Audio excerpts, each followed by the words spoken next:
Marriage सिर्फ एक personal relationship नहीं है, बल्कि एक सोशल इंस्टीट्यूशन है जिसे लोग प्रोटेक्ट करता है। लेकिन जब इसी मैरिज के नाम पर विमेन के साथ cruelty, dowry demand, fraud, force या एक्सप्लॉयटेशन होता है, तब लॉ इंटरवीन करता है। आज हम करेंगे भारतीय न्याय संहिता 2023 के ऑफेंस रिलेटिंग टू मैरिज को डिटेल में, जो सेक्शन 80 से लेकर 87 तक दिए गए हैं। तो सबसे पहले अब हम करते हैं section 80 dowry death. Where the death of a woman is caused by any burns or bodily injury or occurs otherwise than under normal circumstances।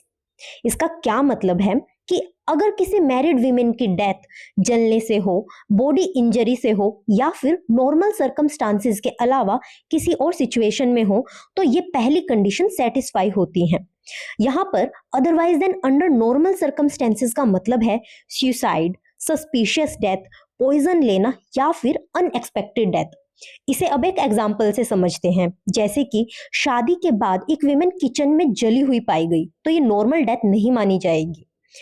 आगे दिया हुआ है with in 7 years of her marriage.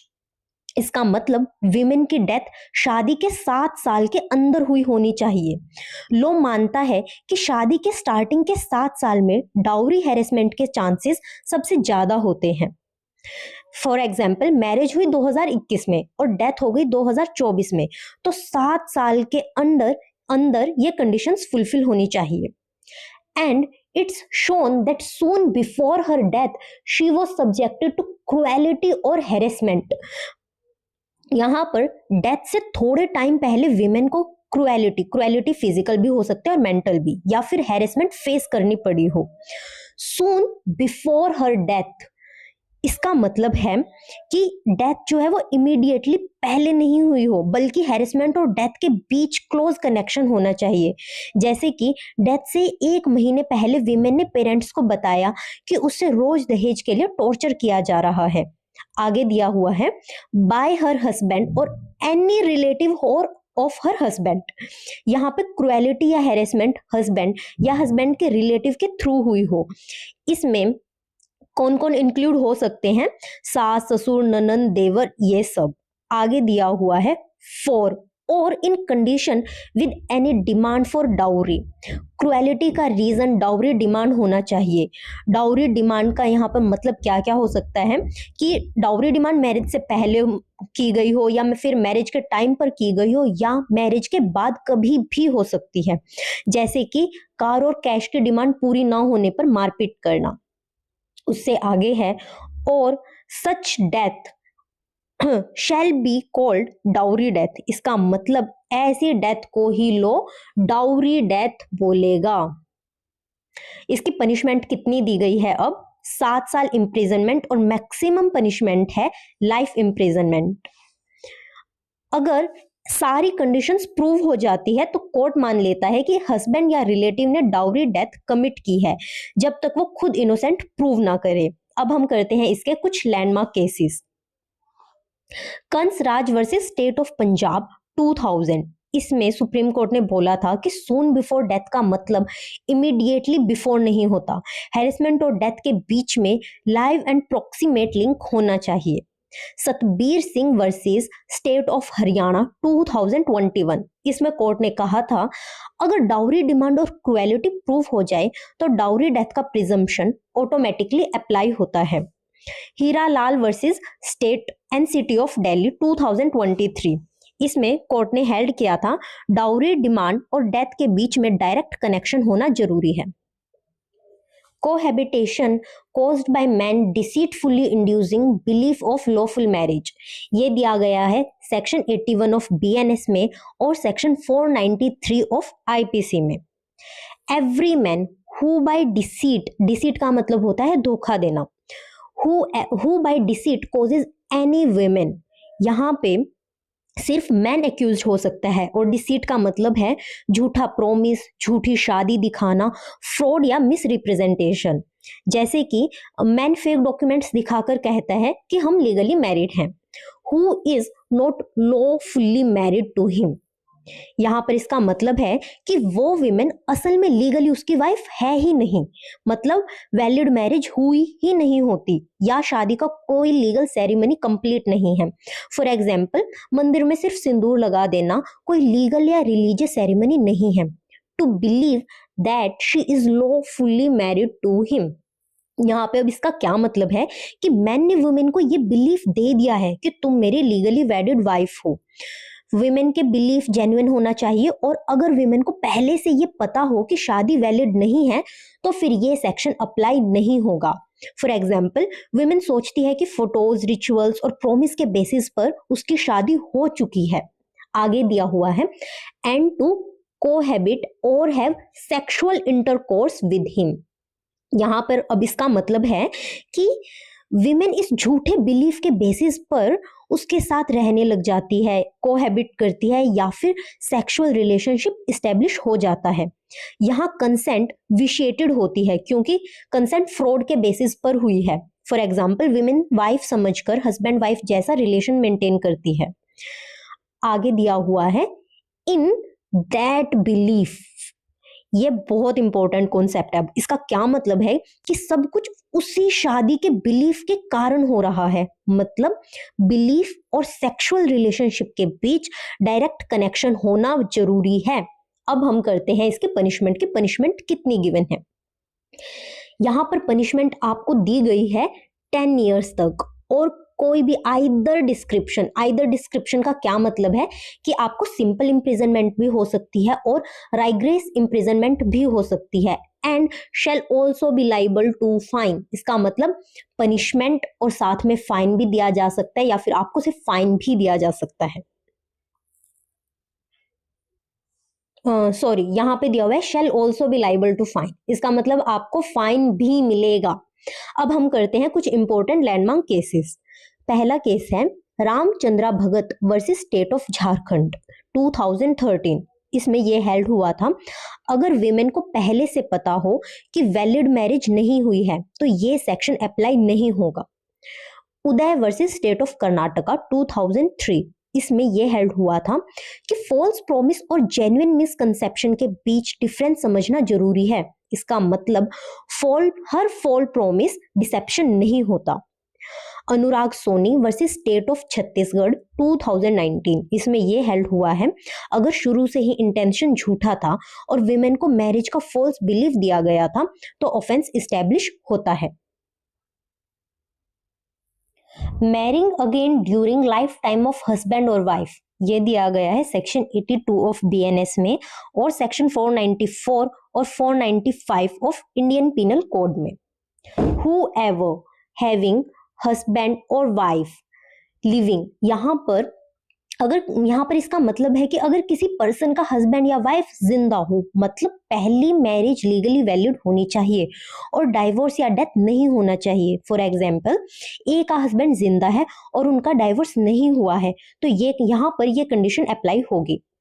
Marriage in any case in which such marriage is void by reason of its taking place during the life of such husband और wife, मतलब अगर वो person दूसरी शादी करता है या करती है जो पहले स्पाउस के जिंदा होते हुए होने की वजह से वॉइड या इलीगल है, तो लॉ के हिसाब से दूसरी मैरिज ऑटोमेटिकली वॉइड होती है चाहे रिचुअल्स पूरे हुए हों। फॉर एग्जाम्पल, फर्स्ट वाइफ जिंदा है, बिना डाइवोर्स के दूसरी शादी हो गई तो फिर ये मैरिज वॉइड मानी जाएगी।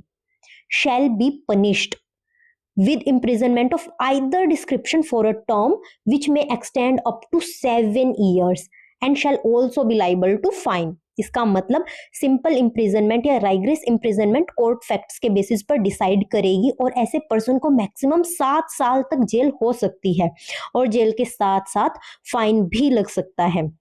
अब हम करते हैं इसकी एक्सेप्शन, जो कि एग्जाम के पर्पज से बहुत इंपॉर्टेंट है। This subsection does not extend to any person whose marriage has been declared void by court of competent jurisdiction। इसका मतलब अगर पहली मैरिज कोर्ट ने void डिक्लेयर कर दी है तो सेकंड मैरिज पर पनिशमेंट नहीं होगी। फॉर एग्जाम्पल, कोर्ट ने पहली मैरिज void डिक्लेयर कर दी तो इसका मतलब यह है कि दूसरी शादी लीगल होगी। Next, whose husband or wife has been continually absent for 7 years and not heard of as being alive। यहाँ पर इसका क्या मतलब है कि अगर स्पाउस 7 साल से कॉन्टिन्यूअली गायब है और अगर उसका जिंदे होने की कोई भी खबर नहीं हो तो लॉ ये प्रिज्यूम करता है कि वो पर्सन शायद अलाइव ही नहीं है। आगे दिया हुआ है, provided the person contracting such subsequent marriage shall inform the person with whom such marriage is contracted of the real state of facts। इसका मतलब है दूसरी शादी से पहले न्यू स्पाउस को सच बताना कंपलसरी है। फॉर एग्जाम्पल, अगर पर्सन ये छुपाता है कि पहला स्पाउस मिसिंग है तो एक्सेप्शन का बेनिफिट नहीं मिलेगा। यहाँ पर इसकी क्लासिफिकेशन क्या क्या है इस ऑफेंस की कि नॉन कॉग्निजेबल, बेलेबल और tribal bye magistrate first class, और ये कंपाउंडेबल हो सकता है but with the court permission. अब करते हैं हम इसका सबसेक्शन। सबसेक्शन क्या बोलता है, सबसेक्शन 2 क्या बोलता है, whoever commit the offense under subsection 1। Subsection 1 ये यहाँ पर हमारी स्क्रीन पर दिखा हुआ है। Having concealed from the person with whom the subsequent marriage is contracted the facts of the former marriage shall be punished with imprisonment of either description for a term which may extend to 10 years and shall also be liable to fine. इसका मतलब अगर second marriage करते time पहली शादी के facts को छुपा लिया है, अगर पर्सन जानबूझकर अपनी फर्स्ट मैरिज हाइड करता है और फिर सेकंड मैरिज करता है तो उसके इम्प्रिजनमेंट 10 years होगी और उसके साथ साथ फाइन भी लगेगा। इसका मतलब फर्स्ट वाइफ जिंदा है तो फैक्ट छुपा कर दूसरी शादी करी तो सेक्शन 82 का सबसेक्शन 2 अट्रैक्ट होगा। अब हम करते हैं इसके कुछ इंपॉर्टेंट और लैंडमार्क केस लॉज। पहला लैंडमार्क केस है Bhaurao Shankar Lokhande versus state of Maharashtra 1965। इसमें कोर्ट ने बोला था कि बाइगेमी प्रूफ करने के लिए सेकंड मैरिज की वैलिड सेरेमनी के साथ प्रूफ होना जरूरी है। इसका मतलब सिर्फ साथ रहना काफी नहीं है। सेकंड, जो कि बहुत लैंडमार्क जजमेंट है, Sarla Mudgal versus Union of India 1995। इसमें कोर्ट ने हेल्ड किया था पहले हिंदू मैरिज के होते हुए रिलीजन कन्वर्ट करके दूसरी शादी करना भी बाइगेमी है। Third case, lily Thomas versus Union of India 2000। इसमें कोर्ट ने हेल्ड किया कि रिलीजन कन्वर्जन का यूज बाइगेमी अवॉइड करने के लिए नहीं किया जा सकता। गोपाल लाल वर्सेस स्टेट ऑफ राजस्थान 1979। इसमें कोर्ट ने बोला कि बाइगेमी ऑफेंस तभी कंप्लीट होता है जब बोथ मैरिजेस लीगली प्रूवेबल हो। Marriage ceremony fraudulently gone through without lawful marriage, ये दिया गया है सेक्शन 83 ऑफ बीएनएस में और section 496 of Indian penal code में।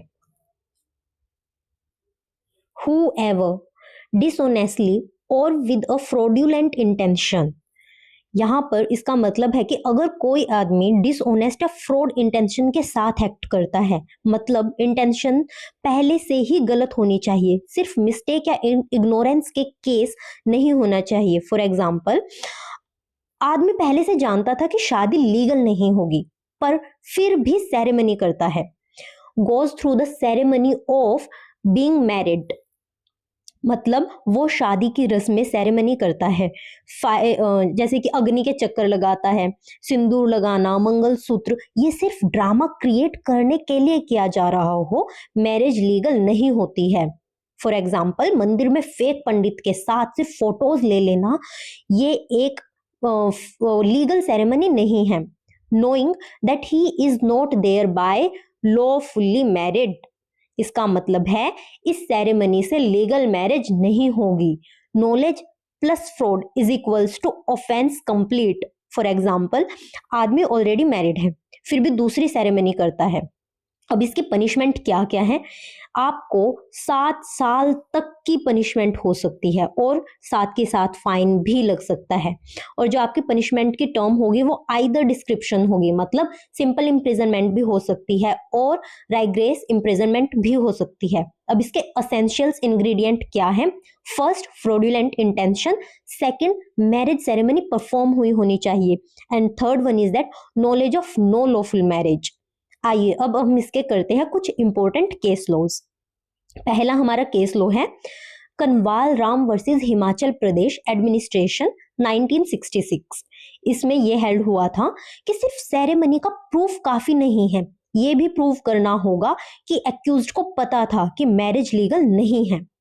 Bhaurao Shankar Lokhande versus state of Maharashtra 1965। इसमें यह हेल्ड हुआ था मैरिज सेरेमनी तभी मैटर प्रूव करेगी जब एसेंशियल राइट्स प्रूव हो। एंटाइसिंग और टेकिंग अवे और detaining with criminal intent a married women, ये दिया गया है सेक्शन 84 ऑफ बीएनएस में और section 498 of Indian penal code में। Whoever takes or entices away any woman who is and whom he knows or has reason to believe to be the wife of any other man, इसका मतलब अगर कोई आदमी women को ले जाता है या उसको बहला फुसला कर ले जाता है, मतलब ले जाने का मतलब हुआ इधर टेक अवे और एंटाइस का मतलब हुआ बहला फुसला कर लेकर जाना, और उसके बाद कंसेंट होने के बाद, और इसमें अगर विमेन अपनी कंसेंट दे देती है तो कंसेंट होने के बाद भी ये ऑफेंस माना जाएगा। फॉर एग्जाम्पल, आदमी मैरिड विमेन को इमोशनल मैनिपुलेट करके अपने साथ ले जाता है। आगे दिया हुआ है who is and whom he knows or has reason to believe that the wife of any other woman, इसका मतलब उस आदमी को पता हो या लॉजिकली बिलीव करने का रीजन हो कि विमेन किसी और की लीगली वेडिड वाइफ है। फॉर एग्जाम्पल, मोहल्ले में सब जानते हैं कि वो विमेन मैरिड है। With in the intent that she may have illicit intercourse with any other person, मतलब इंटेंशन ये हो कि विमेन का इलिसिट या फिर इलीगल सेक्सुअल रिलेशनशिप है। यहाँ पे इंटेंशन सबसे ज्यादा इंपॉर्टेंट एलिमेंट है। और कंसील्स और डिटेन्स, मतलब विमेन को छुपा लेना, जबरदस्ती रोक कर रखना सिर्फ सेक्सुअल एक्सप्लॉयटेशन के पर्पज से। फॉर एग्जाम्पल, विमेन को फ्लैट में छुपा कर रखना ताकि हस्बैंड से मिल ना सके। अब इसमें पनिशमेंट कितनी होगी? इसमें पनिशमेंट दी गई है 2 साल तक और फाइन भी मिल सकता है, और फाइन और पनिशमेंट दोनों के दोनों मिल सकते हैं। इसके असेंशियल इंग्रेडिएंट्स हैं कि विमेन मैरिड होनी चाहिए, एक्यूज्ड को नॉलेज और बिलीफ होना चाहिए, और एंटाइसिंग, टेकिंग या डिटेंशन होना चाहिए, और फोर्थ वन इज दैट कि क्रिमिनल सेक्सुअल इंटेंशन होनी चाहिए। अब हम करते हैं इसके कुछ important case laws. Alok Kumar versus state 2010, इसमें कोर्ट ने यह कहा था कि हर केस में विमेन अगर अपने हस्बैंड को वॉलेंटरी छोड़कर आ रही है तो वो ऑफेंस नहीं माना जाएगा। इसका मतलब क्रिमिनल इंटेंशन प्रूव होना जरूरी है। Second case, state of Punjab versus Major Singh 1967, इसमें कोर्ट ने कहा था कि विमेन की कंसेंट होने के बावजूद अगर इंटेंशन इलिसिट इंटरकोर्स का है तो ऑफेंस कंप्लीट हो जाएगा। हस्बैंड और relative of husband of a women subjected her to cruelty, ये दिया गया है सेक्शन 85 ऑफ बीएनएस में और section 498A of Indian penal code में। Whoever being the husband or the relatives of a husband of a woman, इसका मतलब अगर कोई हस्बैंड या हस्बैंड के रिलेटिव हो, यहाँ पे रिलेटिव का मतलब है सास, ससुर, ननंद, देवर या कोई भी ऐसा रिश्तेदार जो हस्बैंड के साइड से हो। फॉर एग्जाम्पल, सास या हस्बैंड दोनों इस सेक्शन के अंडर एक्यूज्ड बन सकते हैं। Subjects such women to cruelty, इसका मतलब कि अगर वो लोग विमेन के साथ क्रुएलिटी करते हैं, यहाँ पे क्रुएलिटी का मतलब ना सिर्फ मारपीट नहीं है, मेंटल टॉर्चर भी क्रुएलिटी माना जाता है। क्रुएलिटी का मीनिंग क्या क्या है? सबसे पहले हम देखते हैं कि क्रुएलिटी का मीनिंग होता है विलफुल कंडक्ट। इसका मतलब ऐसा जानबूझकर किया गया एक्ट जो विमेन को सुसाइड करने पर मजबूर कर दे या फिर उसकी लाइफ, मेंटल या फिजिकल हेल्थ को सीरियस हार्म पहुंचा दे।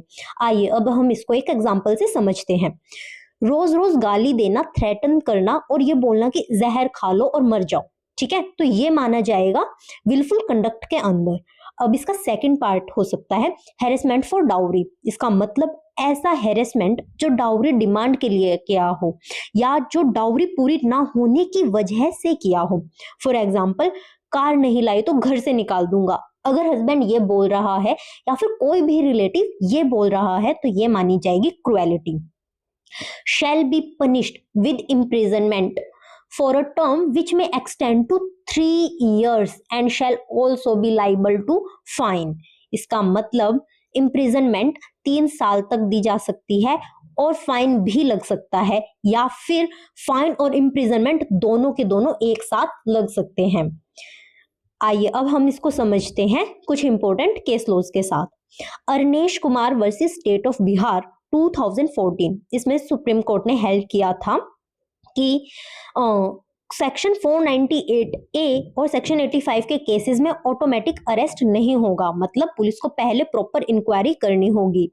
Girdhar Shankar Tawde versus state of Maharashtra 2002, इसमें कोर्ट ने हेल्ड किया था हर छोटा क्वेरल या नॉर्मल फाइट क्रुएलिटी नहीं होती है, क्रुएलिटी का लेवल सीरियस होना चाहिए।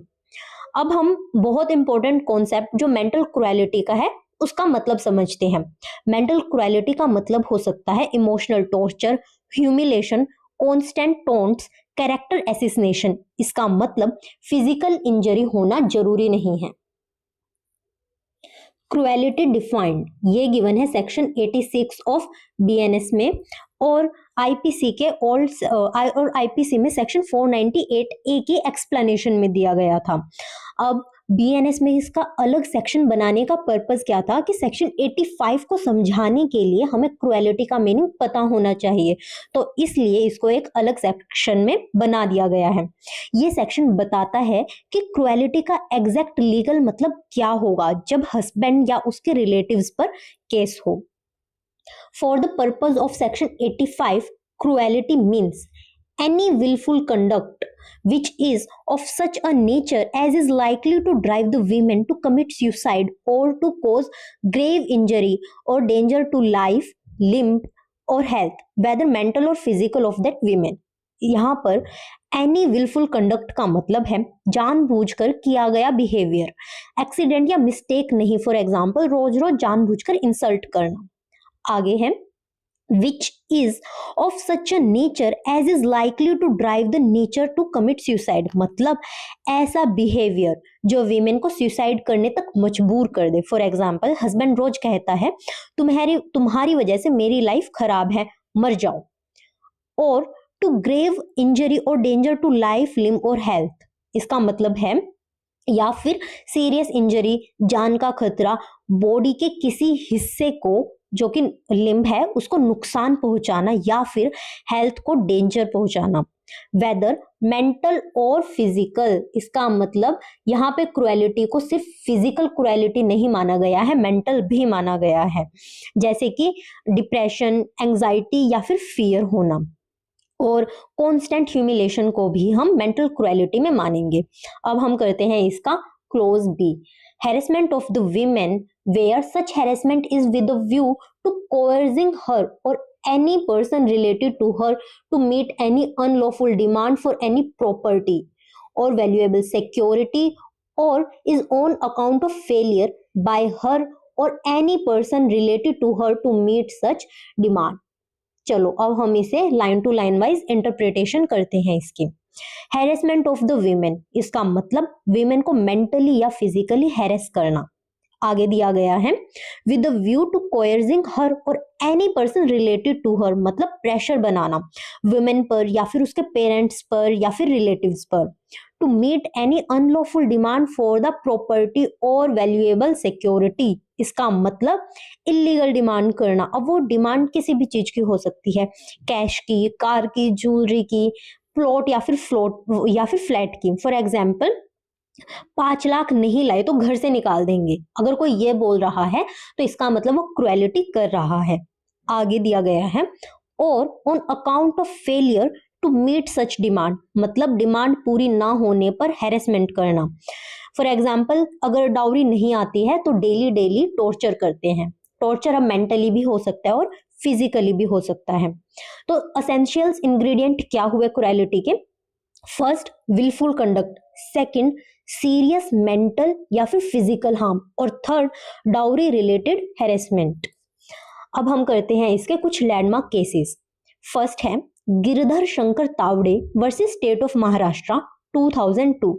इसमें कोर्ट ने हेल्ड किया था कि हर नॉर्मल क्वेरल क्रुएलिटी नहीं होती, क्रुएलिटी का लेवल सीरियस नेचर का होना चाहिए। Second case state of AP versus M Madhusudan Rao 2008। इसमें यह हेल्ड हुआ था कि मेंटल क्रुएलिटी भी फिजिकल क्रुएलिटी के बराबर है।